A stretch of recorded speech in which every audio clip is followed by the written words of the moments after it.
The right time to tell all. What is right about this time? So many things.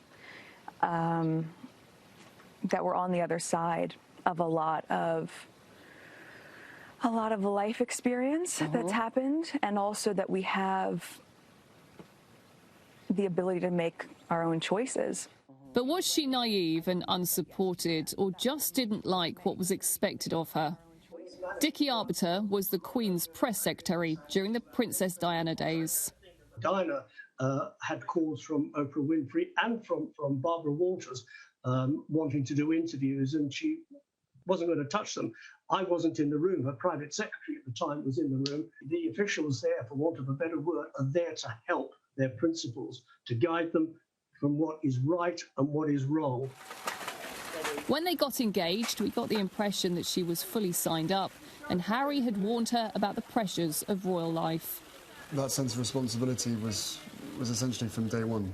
We still had to sit down on the sofa, and I still had to have some pretty, frank conversations with her to say, look, what you're letting yourself in for it's a big deal. Buckingham Palace has just announced. Now, as it appears that things didn't quite play out, support for them in the States couldn't seem stronger if you watch programmes like The View.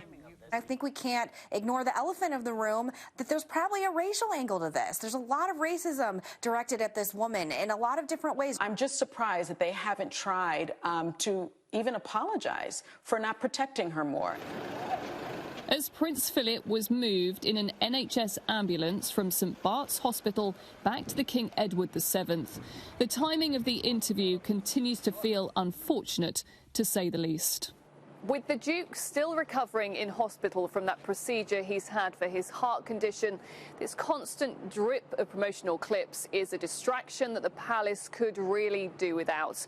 And while they say they have much bigger things to worry about than this interview, you can't help but think it is inevitable over the coming days that they will again be dragged into this as we find out the full extent of what Harry and Meghan have got to say.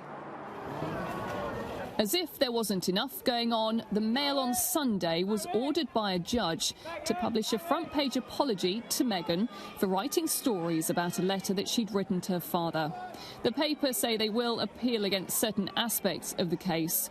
But for now, a victory for the Sussexes as they prepare for that interview to be judged by the court of public opinion.